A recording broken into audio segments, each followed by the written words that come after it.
Thank you so much for joining us.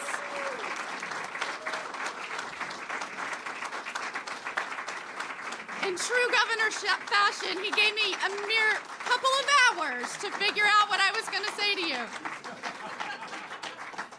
But that is because he is deliberate and takes nothing lightly and understands the importance of this role. Governor, I want you to know I will not let you down, I will not let the citizens of Florida down, and I will not let my country down.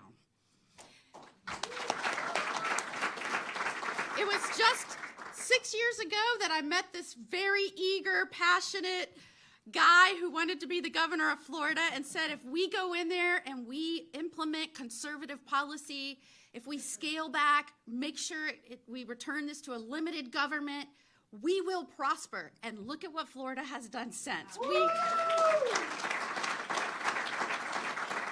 We lead the nation in net migration, new business formation, and law and order. I can go on, and it has been at the leadership and direction with this guy right here. And I am proud not to just say I have fought alongside you for 6 years, but I'm proud to call you a friend, and I am very honored with this nomination. Thank you so much. I will bring the same persistence and passion and tenacity as a United States Senator that I have brought as Florida's Attorney General. If you have worked with me and fought with me over the last 6 years, you know I don't think of this as a job. I think of it as a calling. Every day I go to work, every decision that I make, every person I hire, I do so with the understanding that the people of Florida gave me this opportunity, and I want to deliver on what I assured them, and that was we were going to protect their rights, we were going to protect the autonomy of this state, we were going to protect our communities. And I believe that we have done that, and I think we have to take that same direction to the United States Senate. This guy used to be in Congress, and he says to me and has said to me, I don't know why anybody would want that job. I said to him, I kind of agree with you, Governor. I don't know if you can tell, but I'm pretty energetic. I like to get things done, focus on problems, solve the problems, deliver those to the people that hired you, your bosses, the citizens. And there's a lot of deadlock in Washington. And then I thought more about that. And I thought, if every person with the same energy, the same love, the respect for our founding principles, the ideals on which this country was built on, if every person like that with that personality said, I don't think I'd like serving in Congress, then we'd never change that culture. And so you're probably right. I probably won't like it. But I'm ready to show up and fight for this nation and fight for President Trump to deliver the American First agenda on day one.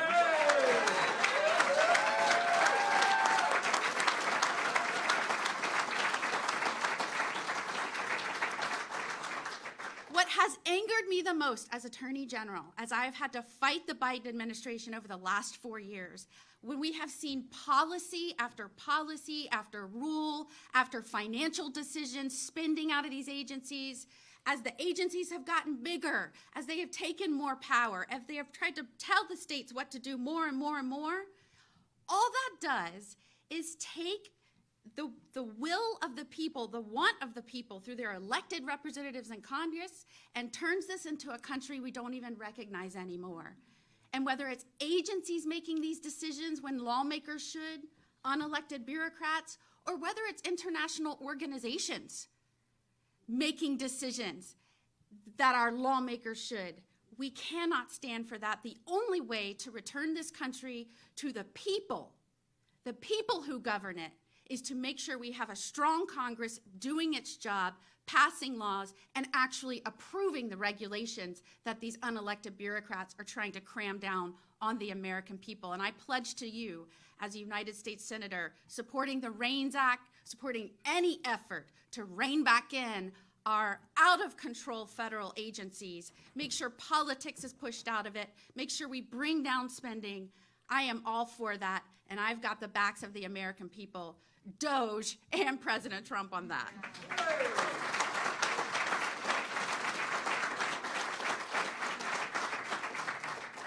I am driven by many things in life. I will bring the influence of many things in my life, my experiences certainly, but I am driven by my faith in God, first and foremost. I am driven by the fact that I am a mother and I still have a kid in school. And whether it was protecting children from social media, from the dangers of fentanyl, the poison that's being pushed into our nation as the result of a wide open border, whether it's protecting our soldiers, the oldest boy in our family is a soldier. So whether it is supporting them while they are abroad or after they come home, I have their backs. And last but not least, God has blessed me with an amazing husband who's with me, Justin.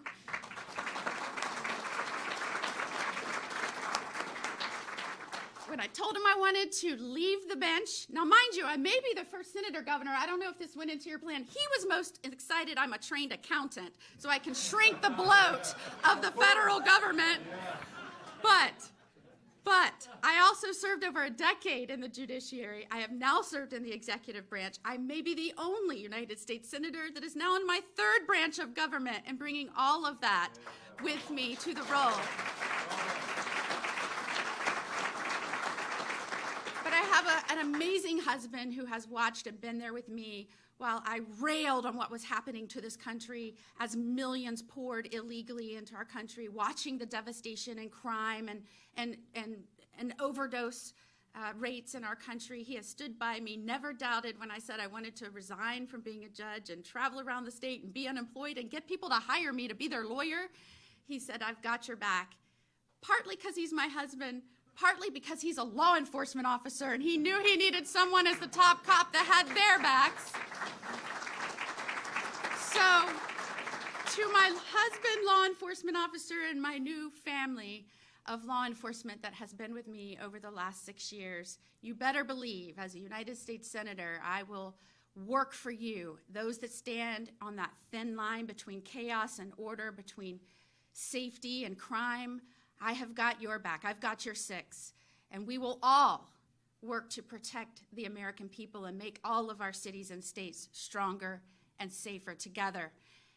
And so I have one message right now to President Trump and to my new colleagues on the United States Senate. America first. Let's get it done. Thanks so much.